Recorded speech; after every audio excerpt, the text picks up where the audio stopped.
إنا لنهدينهم سبلنا وإن الله لمع المحسنين. صدق الله مولانا العظيم وصدق رسوله النبي الحبيب الرشيد الرحيم. قابل احترام مولانا محمد امین امجد صاحب دعوت برکات العالیہ، علماء کرام، سامعین حضرات، آج کی جس تقریب میں ہم شریک ہیں یہ شرف اور اعزاز کوئی معمولی نہیں ہے. یہ اللہ نے بڑی سعادت دی ہمیں اور ہم آج کی اس تقریب میں شریک ہوئے. اللہ ہماری اس حاضری کو قبول فرمائے اور جو اس تقریب کی برکات تقسیم ہو رہی ہیں اور اس تقریب کے اختتام تک تقسیم ہوتی رہے گی، اللہ ان میں سے بڑا حصہ ہمیں عطا فرمائے.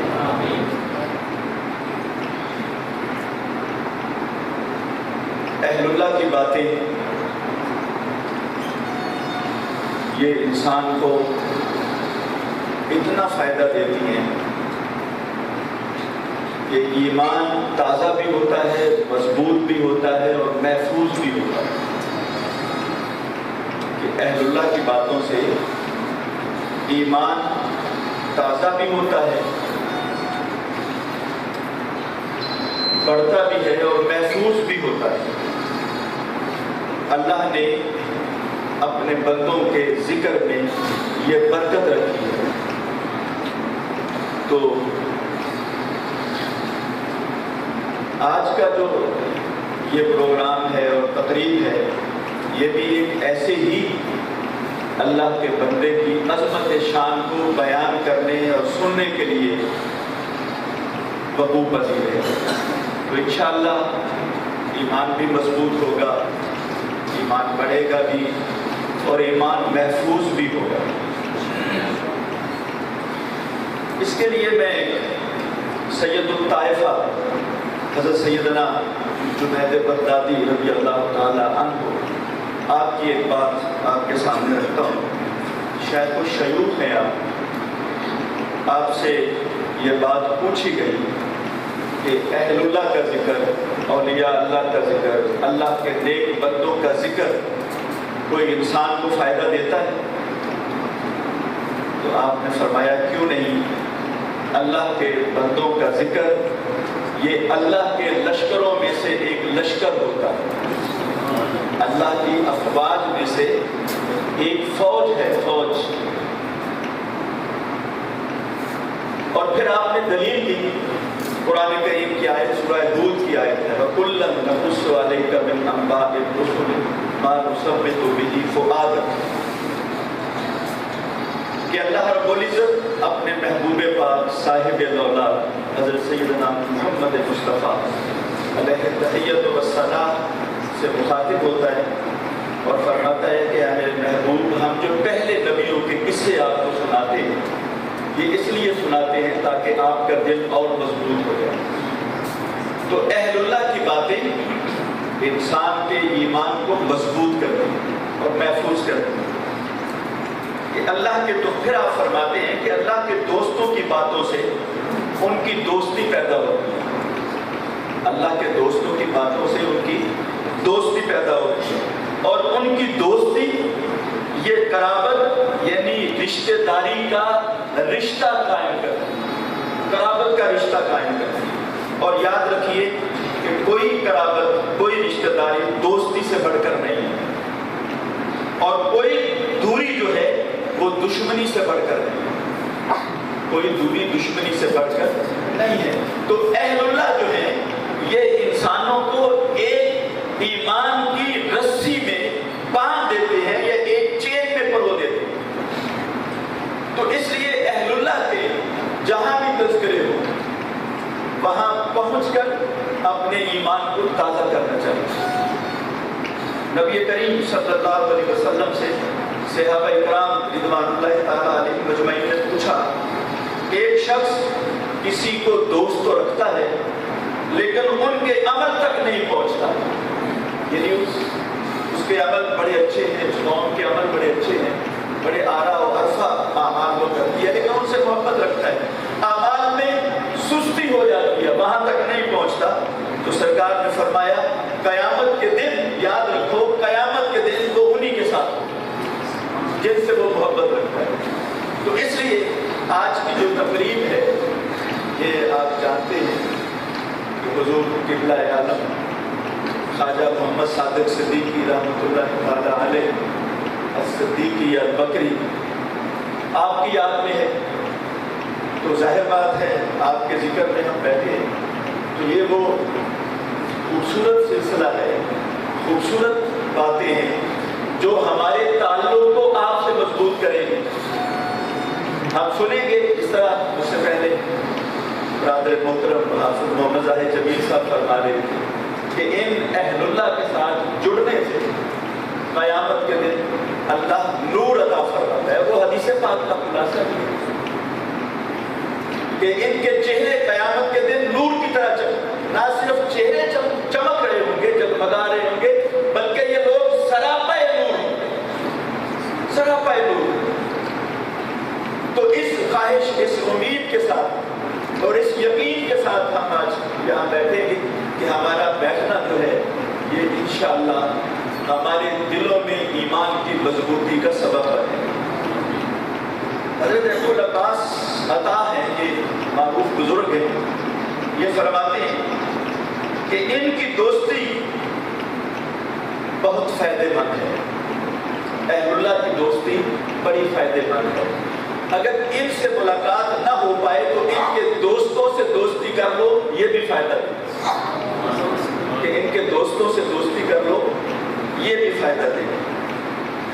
اور ایک حدیث پاک ہے جس کا مفہوم یوں ہے کہ قیامت کے دن ایک بندہ اپنے اعمال میں کمی کے سبب پریشان ہوگا، نیک اعمال کم ہوں گے، اس کی وجہ سے پریشان ہوگا اور نا امیدی میں چلا جائے گا. اللہ فرمائے گا تم فلاں مرد دانا کو جانتے ہو؟ فلاں جو میرا بندہ تھا اس دنیا میں، حضرت خواجہ محمد صادق صدیقی رحمۃ اللہ تعالیٰ علیہ، ان کو جانتا ہے؟ غور کرے گا مولا ہاں میں جانتا ہوں. تو اللہ فرمائے گا جا میں نے اس کے سبب تجھے بخش دیا، کہ میں نے تمہیں اس کے سبب بخش دیا. اور اس کو شاہ عبدالحق محدث دہلوی اس کو روایت کرتے ہیں. تو ان لوگوں کے سبب سے ہماری بخشش، تو ایمان بھی ان کے سبب سے مضبوط ہوتا ہے، محفوظ ہوتا ہے، بڑھتا ہے، اور بخشش بھی ان کے سبب سے ہوتی ہے. تو پھر ان کی باتوں کو اور سنیے، بڑی خوبصورت بات ہے. ایک بزرگ ہوئے ہیں ابو اسماعیل عبداللہ الحروی الانصاری رحمۃ اللہ تعالیٰ علیہ، یہ 4 صدی ہجری کے بزرگ ہیں، 359 میں ان کا وصال ہے. اور انصاری اس لیے کہا جاتا ہے، یہ شیخ الاسلام تھے اپنے زمانے میں. انصاری اس لیے کہا جاتا ہے کہ حضرت ابو ایوب انصاری کی اولاد میں سے ہیں. اور الحروی اس لیے کہا جاتا ہے کہ آپ کا مزار پرانوار ہرات میں ہے. آپ وہاں سے ہجرت کر کے ہرات میں آئے، آپ کے آباء و اجداد پھر یہیں رہے. آپ بڑی خوبصورت بات بیان فرماتے ہیں. آپ فرماتے ہیں اہل اللہ کی باتوں کو یاد رکھنے کی کوشش کرو. اہل اللہ کی باتوں کو یاد رکھنے کی کوشش کرو. اگر یہ نہ ہو سکے تو ان کا نام یاد رکھ لو. دنیا اور قیامت دونوں جگہوں پر یہ فائدہ دے گا. دنیا میں بھی فائدہ دے گا اور آخرت میں بھی فائدہ دے گا. اور علماء تشریف فرمائے ہیں، مشائخ بھی تشریف فرمائے ہیں، یہ سمجھتے ہیں، جانتے ہیں اس بات کو، بلکہ ان کے تو معمولات میں ہے. شجرہ شریف پڑھا جاتا ہے. شجرہ شریف جو اہل اللہ اپنے مبصرین کو ہدایت کرنے والوں کو عطا کرتے ہیں موقع پر. تو وہ جو شجرہ شریف ہے وہ یہ نام ہی تو ہے سارے کہ اپنے شیخ سے لے کر اوپر تک روزانہ ان کو پڑھا جاتا ہے، اور ان کے طفیل اور ان کی برکت سے پھر دعائیں مانگی جاتی ہیں. تو یہ اہل طریقت کا طریقہ رہا ہے ہمیشہ سے یہی بات ابو اسماعیل شیخ الاسلام جو 4 صدی ہجری کے ہیں، اور یہ دیکھیے کب کے 4 صدی ہجری کے، آج کے نہیں، آج سے 1000 سال پہلے کے ہیں وہ یہ بات کر رہے ہیں۔ تو اس وقت تو دین، کچھ لوگ ایسے باتیں کرتے ہیں نا کہ یہ ایسے ہی باتیں بنا لی ہیں انہوں نے، ایسا نہیں ہے۔ تو آج سے 1000 سال پہلے تو ان کے حساب سے تو بڑا مضبوط تھا اور خالص تھا، ان کے حساب سے لگا ہے۔ تو وہ کہہ رہے ہیں کہ اہل اللہ کی باتوں کو یاد رکھو، اگر ان کی باتیں نہ یاد رکھ سکو تو ان کا نام یاد رکھ لو، یہ دنیا میں بھی فائدہ دے گا اور آخرت میں بھی فائدہ ہوگا۔ موضوع تو بڑا خوبصورت بھی ہے اور طویل بھی ہے، لیکن یہ باتیں 1-2 باتیں اور کر کے سمیٹ رہا ہوں کہ جب ہمارے حضرت آپ کا وصال ہوا جن کے عرس میں آج ہم یہاں حاضر ہیں، تو میں نے جو سجادہ نشین ہیں جناب صاحبزادہ حضرت قبلہ حسن طاہر صاحب جو اس وقت دامت برکاتہ العالیہ، آپ جو سجادہ نشین ہیں، تو میں نے عرض کیا، آپ کو خوبصورت بات بتانے لگا ہوں، میں نے عرض کیا کہ حضور الفاظ نہیں ہیں کہ جن الفاظ کے ساتھ تعزیت کا اظہار کیا جائے جناب کے ساتھ۔ تو آپ نے مجھے جواباً فرمایا کہ سنو، اہل اللہ فوت نہیں ہوتے، مرتے نہیں، وہ منتقل ہوتے ہیں، منتقل ہوتے ہیں، اور جب وہ اس دنیا سے اس دنیا میں منتقل ہوتے ہیں نا تو ان کے فیوز و برکات 9 گنا بڑھ جاتے ہیں، اتنے 9 گنا بڑھ جاتے ہیں۔ تو آپ یوں سمجھیں کہ اس وقت ہمارے حضرت جو کوٹلی والے ہیں ان کے فیوز و برکات کا شعلہ 9 گنا بڑھ گئے پہلے سے، کیونکہ اہل اللہ اور اولیاء اللہ یہ کہتے ہیں کہ کچھ حدود و قیود ہیں جن کا خیال رکھنا پڑتا ہے اللہ کے بندوں کو دنیا میں، شریعت کی حدود ہیں، پابندیاں ہیں۔ تو جب اس دنیا سے رخصت ہو جاتے ہیں، قبر میں چلے جاتے ہیں، تو پھر وہ حدود و قیود کی پابندیاں ختم ہو جاتی ہیں اور پھر ان کے فیوز و برکات جو ہے وہ 9 گنا بڑھ جاتی ہیں۔ تو یہ بات یاد رکھنے والی ہے، اللہ ہمیں ان کے فیوز و برکات سے نوازے۔ آپ کے 1-2 مکتوبات کا ذکر کر کے اپنی بات کو سمیٹ رہا ہوں۔ ایک خط ہے جو آپ نے لکھا 1996 میں اپنے ایک مرید کی طرف لکھا، فرمایا مسلمان اور مایوسی 2 الگ الگ چیزیں ہیں۔ ذرا سنیے گا اور توجہ رکھیے گا، یہ بات بڑی سننے والی اور یاد رکھنے والی ہے، یہ ہماری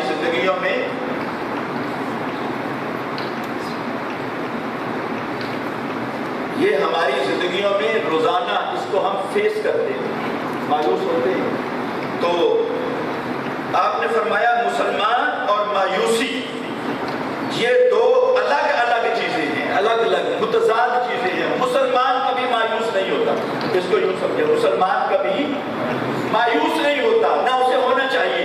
فرمایا یہ کمی بیشی جو ہے یہ وقتی اتار چڑھاؤ، یہ وقتی اتار چڑھاؤ اور کمی بیشی یہ وقتی اتار چڑھاؤ ہوتا ہے، اور یہ کسی حکمت اور مصلحت کے پیش نظر ہوتا ہے، لہذا اس سے گھبرانا نہیں چاہیے۔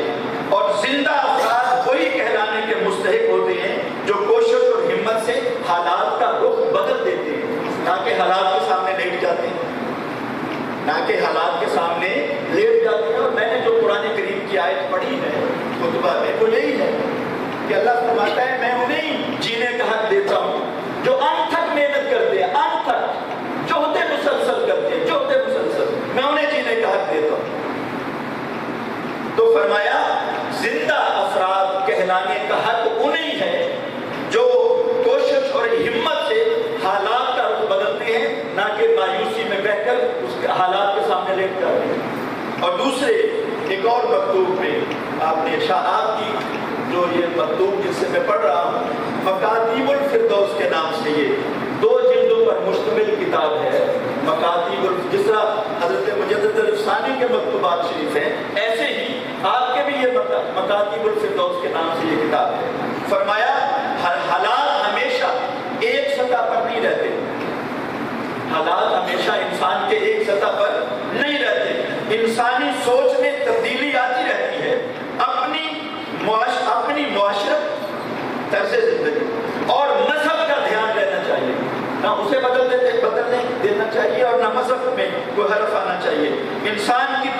کوششیں اللہ کی رضا کے لیے ہونی چاہیے، کیونکہ اس کی رضا تمام مشکلات کا حل ہے۔ آپ کا سلسلہ نسب جو ہے وہ 39 واسطوں سے حضرت سیدنا ابو بکر صدیق